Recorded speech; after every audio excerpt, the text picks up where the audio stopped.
Fondation Auschwitz, à M. Raphaël Toledano de l'Université de Strasbourg pour sa thèse de doctorat en médecine intitulée « Les expériences médicales du professeur Eugène Hagen de la Rijksuniversiteit Strasbourg, fait, contexte et procès d'un médecin national-socialiste » et à M.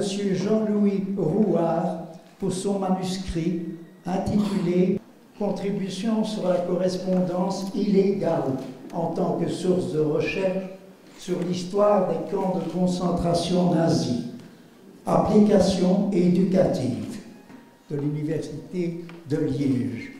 L'homme qui vit sans mémoire vit sans espoir.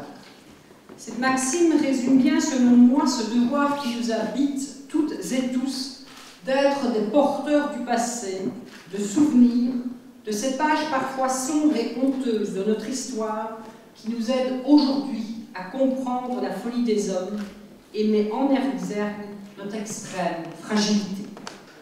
À travers vos travaux, c'est une quête de notre propre identité que vous menez. Le passé n'est jamais banal, insignifiant, anodin. Au contraire, le passé est toujours le révélateur de ce que nous sommes ou de ce que nous pourrions être.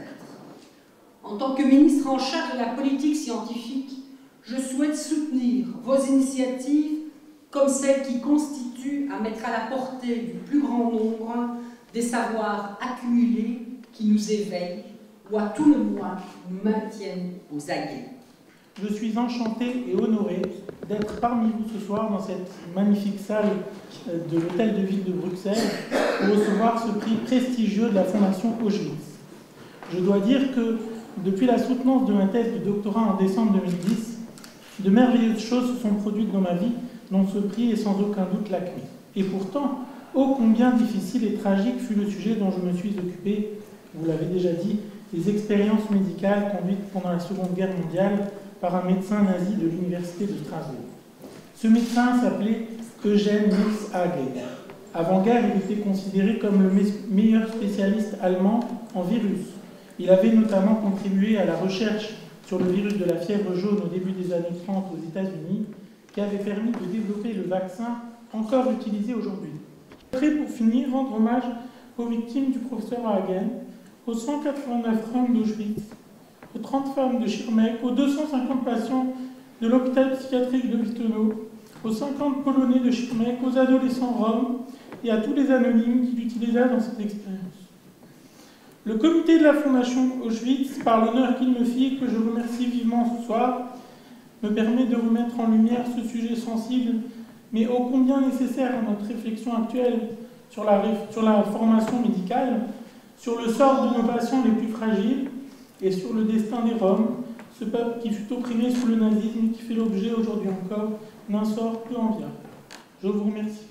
C'est en effet un grand honneur que de se voir décerner le prix de la Fondation Auschwitz, Jacques Rosenberg.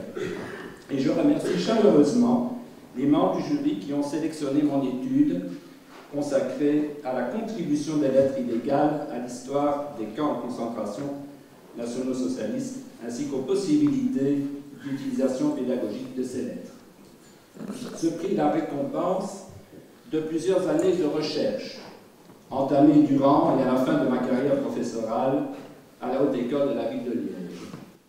C'est lors de mes visites dans les camps de concentration en compagnie de mes étudiants de la Haute École que je ressentis le besoin d'examiner de plus près la correspondance laissée par les prisonniers. Et un petit concert par Roxane Leridan et son papa, qui jouent à la mémoire de leur grand-mère qui est décédée, dont la famille a été exterminée à Auschwitz.